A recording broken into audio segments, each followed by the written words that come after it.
j'étais parti pour faire une revue du chapitre. Et puis, je l'ai lu et je me suis dit qu'il n'y avait rien à dire en fait.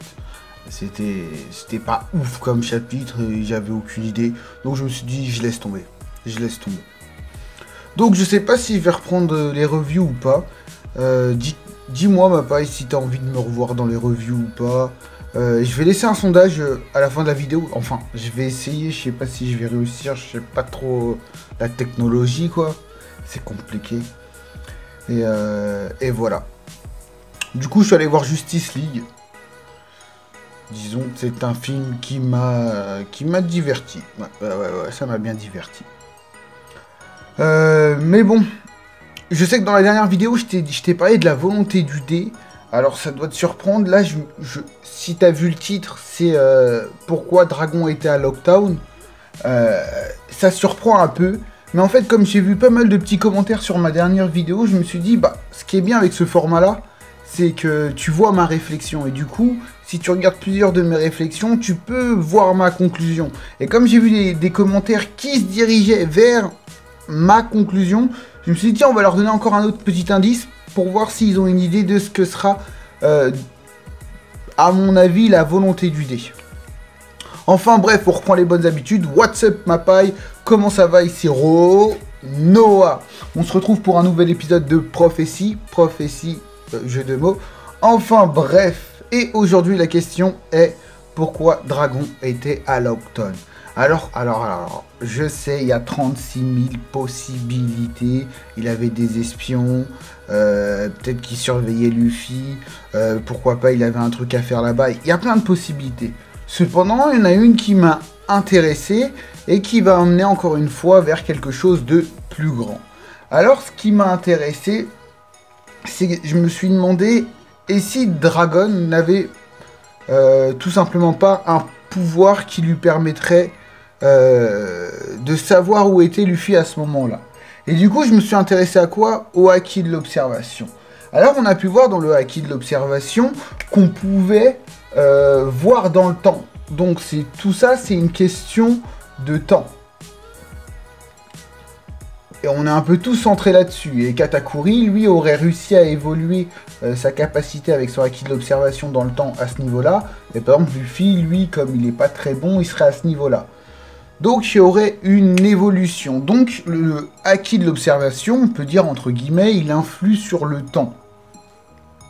Et comme on peut voir qu'il y a une évolution, eh ben, on peut rejeter ça sur quelque chose d'autre. C'est-à-dire qu'on sait que le haki de l'observation, c'est pas seulement pouvoir prédire les actions futures, c'est aussi savoir situer où sont les gens. Donc, ça géolocalise. Donc, à ce moment-là, on peut voir que le haki de l'observation aurait plus un effet sur, entre guillemets, l'espace. Alors, attendez, hop, l'espace. Donc, si on prend ce procédé comme quoi le haki de l'observation peut évoluer dans le temps, bah, il peut certainement aussi évoluer dans l'espace, c'est-à-dire qu'on peut voir bien plus loin que ce que tu avais auparavant. On a pu voir que, par exemple, Rayleigh pouvait ressentir toute une île. Ça veut dire que, par exemple, si quelqu'un le fait évoluer dans ce sens-là, il pourra ressentir toute une archipel, tu vois. Donc, grosso modo, je positionne Luffy pareil ici au début parce qu'on ne sait pas grand-chose. Et quelqu'un qu'on a déjà vu qui pourrait avoir ce genre de haki de l'observation, bah, c'est Von Auger. Je ne sais même pas si ça se prononce comme ça, mais enfin bref. C'est l'un des membres des pirates de Barbe Noire. Et si je me souviens bien, juste avant Jaya, il a tiré sur une mouette. Et elle est morte, et elle est tombée sur le pont des Mugiwara, et il n'y avait aucune île à l'horizon. Donc pourquoi pas? C'est ce genre de pouvoir. Donc, si le haki de l'observation peut influer sur le temps, il peut aussi influencer l'espace. J'ai du mal aujourd'hui. Influencer l'espace. Parce qu'on sait ça, on a déjà vu ça, Oda nous a montré ça. Donc ça laisse 3 possibilités avec ce haki de l'observation, en fait. Avec le haki de l'observation. Alors, j'enlève juste la partie où on ressent les émotions. Je m'intéresse juste à l'espace et le temps. Et ben, à ce moment-là, il y a seulement 3 modes, plus ou moins, dans le haki de l'observation. Hop. Ouais, j'aurais peut-être dû écrire avant, enfin bref. Temps, hop. Temps. Alors, avant tout, tout ça, ça reste, comment dire, purement théorique. J'essaye d'appliquer une certaine logique, la logique de notre monde, à One Piece. C'est à la fois pas con et à la fois très stupide, parce que c'est un manga, et du coup, dans le manga, on peut se permettre d'autres règles. Donc ça peut être des règles effacées. Cependant, comme on sait que, entre guillemets, One Piece n'est rien d'autre que le reflet de notre société, parce que Oda utilise certaines thématiques, on peut penser qu'il aurait pu utiliser certaines logiques de notre monde.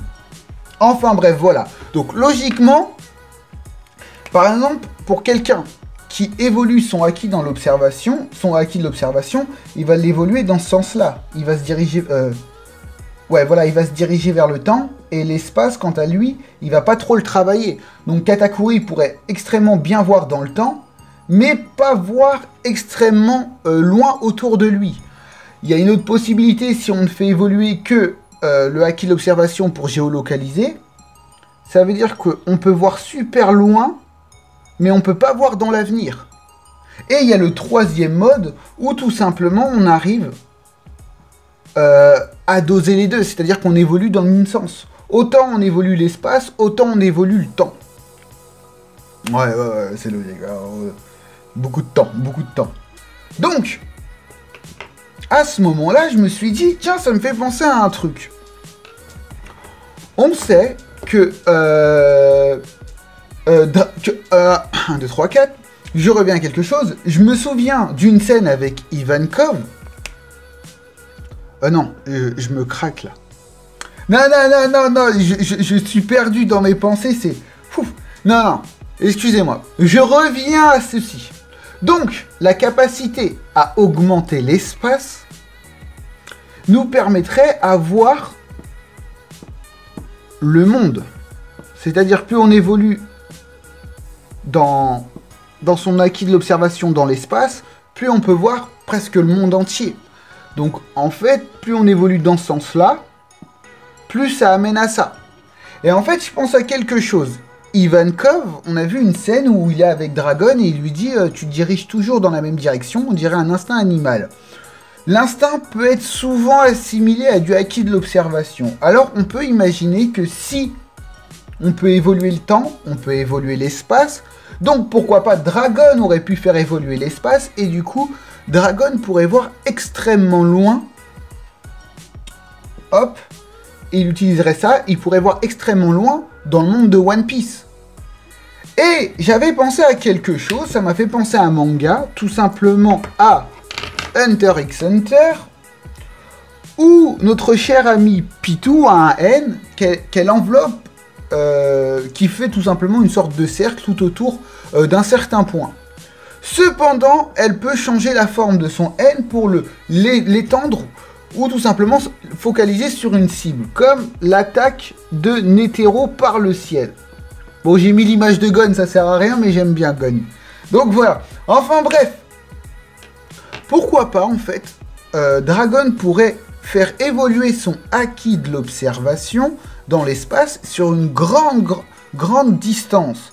Mais lorsqu'il se focalise sur un seul point, en réduisant son champ de vision, eh ben, il voit qu'une seule personne, mais il peut voir encore bien plus loin. Et ça ferait de Dragon le papa de l'année. En fait, il aurait toujours observé Luffy, et c'est pour ça qu'il se trouvait à Lockdown. Tu comprends? Ça laisse même une possibilité à un futur power-up pour Usopp. Si, justement, ce personnage qui est un tireur d'élite et qui doit tirer extrêmement loin, eh ben, on peut s'imaginer qu'il va plus développer l'espace que le temps. Et du coup, il pourrait voir extrêmement loin, et même, il pourrait même voir bien les extrémités, parce qu'on a vu que Fujitora voyait les formes approximatives. Plus on affine son acquis, peut-être plus il y a plus de détails, genre comme la pixelisation. Et du coup, pourquoi pas Usopp pourrait faire ça? Il pourrait, en plus, s'il arrive à évoluer à un certain niveau, par exemple à un tel niveau, il pourrait aussi évoluer un peu dans le temps, voir des actions qui vont se passer et du coup définir toutes les trajectoires possibles pour atteindre son ennemi. J'imagine. Cependant, tout ça, c'est de la spéculation. Parce que Dragon, on n'en sait rien, ça se trouve, il a évolué celui-ci, tu vois, ou même celui-ci dans le temps. Je sais pas, parce que s'il avait vu l'avenir de Luffy bien dans bien lointain, tu vois, ça laisse énormément de possibilités sur Dragon, en fait. C'est juste une des possibilités, mais c'est pas sûr que ce soit celle-là, je peux pas l'affirmer. Donc voilà. Mais ce qui m'a intéressé dans tout ça, eh ben, c'est tout simplement ma petite réflexion sur ce mode-là. Parce que je me suis dit, ça c'est mortel comme mode, ça c'est mortel comme mode, mais celui-ci, c'est l'ultimate acquis de l'observation. Je te le jure.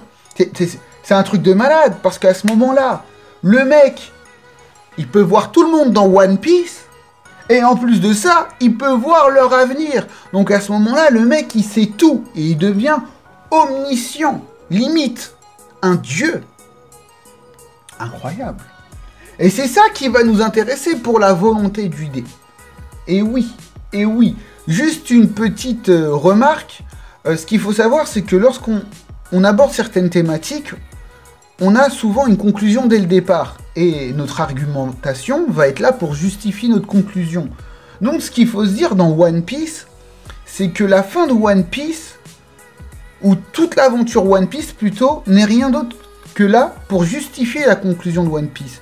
Ça veut dire que tout ce que Oda nous montre doit être utile, toutes les thématiques, tout ce qu'on a vu, tous les éléments qu'on a vus, vont être utiles pour la fin de One Piece, vont la justifier. Donc, à ce moment-là, Oda aurait pu créer des mini-représentations de ce qui pourrait se passer à l'avenir. Pas développé, mais juste effleuré. Donc voilà ma paille. Donc c'était tout simplement pour te dire ça. Voilà ma petite idée sur le acquis de l'observation, encore une fois, qui va m'amener à la volonté du dé. Je pense que ça pourrait être utile. C'est justement ça. Je pense que avec ça, je pense que tu peux savoir pour moi ce qu'est la volonté du dé. Donc voilà.